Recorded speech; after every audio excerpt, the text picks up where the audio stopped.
তো নমস্কার বন্ধুরা, আনিটেক অভিযান ইউটিউব চ্যানেলে আপনাদের সকলকে আবারও স্বাগত জানাচ্ছি। তো বন্ধুরা, বাংলা বিষয় একটি রচনা ছিল যেটা হচ্ছে বিজ্ঞান আশীর্বাদ না অভিশাপ, কিন্তু সেই বিষয়টাকে একটু পাল্টাতে হবে আর সেই প্রশ্নটাকে রিক্রিয়েট করতে হবে। সেটা হলো এআই আশীর্বাদ নাকি অভিশাপ। তার কারণ কি? দেখুন, এমন একটি রিপোর্ট এসছে যেটা জানলে আপনিও অবাক হয়ে যাবেন। দেখুন, লেটেস্ট রিপোর্ট অনুযায়ী এরকমটাই জানা যাচ্ছে, এআই অর্থাৎ আর্টিফিশিয়াল ইন্টেলিজেন্স ইন্টারনেটকে পুরোপুরি শেষ করে দিতে পারে। হ্যাঁ, এত বড় এই রিপোর্ট আসছে। তার কারণ কি কি বৃত্তান্ত সব বিষয়ে আলোচনা করব। তো চলুন আর সময় নষ্ট করে তাড়াতাড়ি ভিডিওটি শুরু করা যাক। দেখুন বন্ধুরা, যারা এখন নতুন গুগল আপডেট করেছে বা গুগল যারা ল্যাপটপ বা ডেস্কটপে ইউজ করছে, তারা দেখতে পাবে সার্চ বারের ডান দিকে একটি নতুন মোড এসছে, যেটা হচ্ছে এআই মোড, যেটা একান্তই গুগলের নিজের। খুব ভালো কথা, কিন্তু সব থেকে বড় প্রশ্ন হলো এই গুগল বা এআই যে মোড রয়েছে সেটা কি আস্তে আস্তে ইন্টারনেটকে ধ্বংস করে দিচ্ছে? দেখুন, আমি যদি একটু আগের দিকে যাই, অর্থাৎ যারা একটু পুরনো টেকনিক্যাল পার্সন আছে তারা হয়তো বুঝতে পারবে, আগেকার সময় যে সমস্ত ইন্টারনেটে আর্টিকেল বা ব্লগ ছিল সেটা র্যাঙ্কিংয়ে কাজ করতো। অর্থাৎ আপনার একটি আর্টিকেল পছন্দ হলো, সেটা আপনি বারবার করে দেখছেন, বা সেখান থেকে যে সমস্ত রাইটার বা ব্লগাররা রয়েছে তারা রেভিনিউ জেনারেট করছে, অর্থাৎ ইনকাম করছে আপনাকে অ্যাড দেখিয়ে।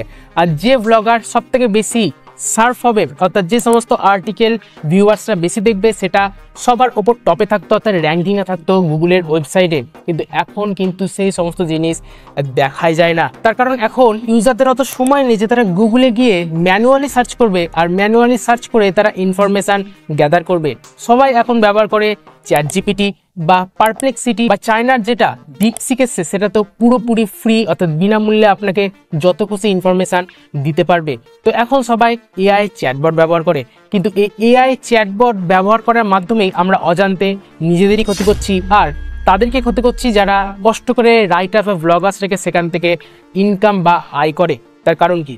দেখুন, এখন যারা যারা ইনফরমেশান নিতে এই সমস্ত এআই চ্যাটবট ব্যবহার করে, তারা জানে না যে এই সমস্ত এআই চ্যাটবট তাদের ইন্টারনালি এআইকে কাজে লাগিয়ে সেই সমস্ত ওয়েবসাইটে যায় যেখানে আপনি যে প্রশ্ন করছেন সেই ইনফরমেশান রয়েছে, সেখান থেকে শুধু আর্টিকেলটা তুলে নেয়, আর তারা কিন্তু কোনো রকমের অ্যাড দেখেই না, অর্থাৎ সেই অ্যাড স্কিপ করে দেয়। এবার আপনি বলুন, অ্যাড যদি না দেখে তাহলে ব্লগাররা রেভিনিউ কি করে ইনকাম করবে? কারণ সেটাই তো তাদের আয়ের পথ। আর উল্টো থেকে যে সমস্ত ব্লগার বা আর্টিকেল লেখে, তারা তো ভাবছে যে কোনো ইউজার আসবে আর তারা তাদের ওয়েবসাইট থেকে ইনফরমেশান নেবে, আর এর ফলে তাদের কিছু আয় হবে, কিন্তু সেটা তো এখন হয় না।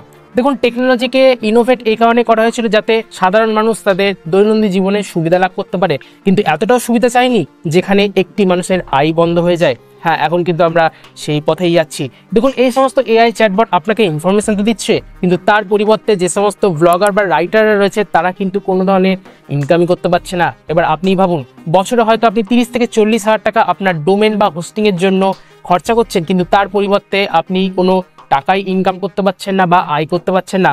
তাহলে কি আপনি সেই সমস্ত ওয়েবসাইট চালাতে পারবেন? একদমই না। আপনাকে না চাইতেও সেই সমস্ত ওয়েবসাইট বা ব্লগ চ্যানেল বন্ধ করে দিতে হবে। এবার এই সমস্ত চ্যাটবট যখন ইনফরমেশান পাবে না, তখন এরাও কাজ করা বন্ধ করে দেবে। কারণ সিম্পল অর্থে যদি আপনাদের এক কথায় বলি, এআই হচ্ছে এখন ডেটা কালেক্টের একটি যন্ত্র। হ্যাঁ, এআই মানে ডেটা, ডেটা ছাড়া এআই কোনো কাজই করতে পারে না। আর যখন তারা ডেটা পাবে না, তাহলে এই সমস্ত চ্যাটবট কি করে কাজ করবে? আর ইনফরমেশানও আর ইন্টারনেটে থাকবে না। আর এইভাবে কিন্তু ইন্টারনেটে ভবিষ্যতে জানা যাচ্ছে যে কোনো ধরনের ভালো ভালো রাইটার বা ব্লগাররা আর্টিকেল ছাড়বে না, আর তারা আর্টিকেল না ছাড়লে ইন্টারনেট কোথায় থাকবে? শুধু বড় বড় যে সমস্ত কর্পোরেট বিজনেসম্যানরা রয়েছে বা তাদের যে সমস্ত ওয়েবসাইট বা নিউজ পেপার চ্যানেলে যে সমস্ত আর্টিকেলের ওয়েবসাইট রয়েছে, সেইগুলোই ভবিষ্যতে চলবে। কারণ তাদের তো এমনিও ইনকাম রয়েছে, কারণ তারা ডিজিটালি ইনকাম করছে, তার সাথে রাইট বা স্যাটেলাইট রাইটস কিনে টিভিতে তাদের চ্যানেল দেখে ইনকাম করছে, তো তাদের কোনো অসুবিধা হবে না। আর এখান থেকে জানা যাচ্ছে এআই চ্যাটবট নিজেরা তো শেষ হবেই, তার সাথে সাথে অন্যদেরও শেষ করে যাবে। তাহলে এখন এর উপায়টা কি? এখন এর একটি উপায় হতে পারে, যে সমস্ত ব্লগার বা রাইটাররা রয়েছে তাদের ওয়েবসাইটে পে ওয়াল বা একটি লগ ইন পেজ করে ফেললো, কিন্তু এতে আমাদের তিনজনেরই ক্ষতি। অর্থাৎ যারা ইনফরমেশন নিতে আছে তাদের ক্ষতি, যারা রাইটার বা ব্লগ লিখছে তাদেরও ক্ষতি, আর যারা এআই আর চ্যাটবট রয়েছে তাদেরও ক্ষতি। কি করে সেটা সম্ভব? দেখুন, এআই চ্যাটবট যখন একটি পে ওয়াল বা লগ ইন পেজ বা অ্যাকাউন্ট ক্রিয়েট করতে বলবে, তখন সেটা অটোমেটিক্যালি এআই চ্যাটবটের দ্বারা করা সম্ভব নয়। অর্থাৎ ম্যানুয়ালি আপনাকে সার্চ করতে হবে। আর এখন সাধারণ ইউজারের অত টাইমই নেই যে তারা ম্যানুয়ালি প্রত্যেকটা ওয়েবসাইটের অ্যাকাউন্ট খুলবে, অর্থাৎ তাদের একটি প্রোফাইল ক্রিয়েট করতে হবে, তারপরে তারা ইনফরমেশান নেবে। যেমন উদাহরণস্বরূপ আমি বলতে পারি পিন্টারেস্ট এমন একটি ওয়েবসাইট যেখানে প্রচুর ওয়ালপেপার পাওয়া যায়। সেখানে কিন্তু আপনাকে আগে কোনো কিছু ওয়ালপেপার ডাউনলোড করতে গেলে আপনাকে একটি অ্যাকাউন্ট ক্রিয়েট করতে হবে। ঠিক এইভাবে সাধারণ যারা ব্লগার বা আর্টিকেল রাইটার্সরা রয়েছে তারাও হয়তো অ্যাকাউন্ট ক্রিয়েট করতে বললো তাদের ওয়েবসাইটে বা একটি পে ওয়াল দিয়ে দিল। দেখুন হয়তো আপনি একটি পাসওয়ার্ড প্রত্যেকটা ওয়েবসাইটে দিলেন, হয়তো কোনো কারণে আপনার অ্যাকাউন্ট হ্যাক হয়ে গেল, যেটা স্বাভাবিক, এখনকার দিনে হ্যাক তো এমনি হচ্ছে। এই সমস্ত প্রাইভেসি চলে গেলে হয়তো কোনো একটা ওয়েবসাইট আপনার মোবাইল নাম্বার চাইলো, তাহলে আপনার মোবাইল নাম্বার গেল, তার সাথে আধার লিঙ্ক করা রয়েছে। এরপর এখন তো আমরা জানি যে কিভাবে প্রত্যেকটা ইলিগাল কাজ হচ্ছে, হয়তো আপনার ব্যাংকের অ্যাকাউন্ট পর্যন্ত পৌঁছে যেতে পারে এই সমস্ত হ্যাকার্সরা, তাহলে আমাদের ক্ষতি। আর যারা রাইটার্স অফ ব্লগার্স রয়েছে তাদেরও কিছুটা ক্ষতি হবে, তার কারণ যেহেতু ম্যানুয়ালি ইউজাররা আর অ্যাকাউন্ট ক্রিয়েট করবে না, তাহলে তাদের যে সমস্ত ওয়েবসাইট রয়েছে তারা ভালো রেভিনিউ ইনকাম করতে পারবে না। তো সব মিলিয়ে মোটামুটি জানা যাচ্ছে আর্টিফিশিয়াল ইন্টেলিজেন্স কিন্তু পুরনো যে সমস্ত ইন্টারনেট রয়েছে সেই সমস্ত ইনফরমেশনকে আস্তে আস্তে কি করে দিচ্ছে বা শেষ করে দিচ্ছে। ভবিষ্যতের কি পরিণতি হবে সেটা তো জানা নেই। তবে আজকের মতো ভিডিওটি আপনাদের এই পর্যন্তই ছিল। ভিডিও সম্পর্কিত কোনো মতামত বা বক্তব্য থাকলে নিচের কমেন্ট সেকশনে জানাতে পারেন।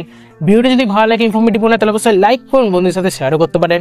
সাবস্ক্রাইব বাটনটাকে প্রেস করে আমাদের এই পরিবারের সদস্য হতে পারেন। আর পাশে বেল আইকন ক্লিক করে নোটিফিকেশন অলে সেট করে দিন, যাতে লেটেস্ট রিলেটেড ভিডিও সবার আগে আপনার কাছে পৌঁছে যায়। চলে নিচে ভালো থাকুন, অপরকে ভালো রাখুন, সবসময় আনন্দে থাকুন। 3 দিন দেখা হচ্ছে আবার একটা এরকমই নতুন টপিকের সাথে পরের ভিডিওতে।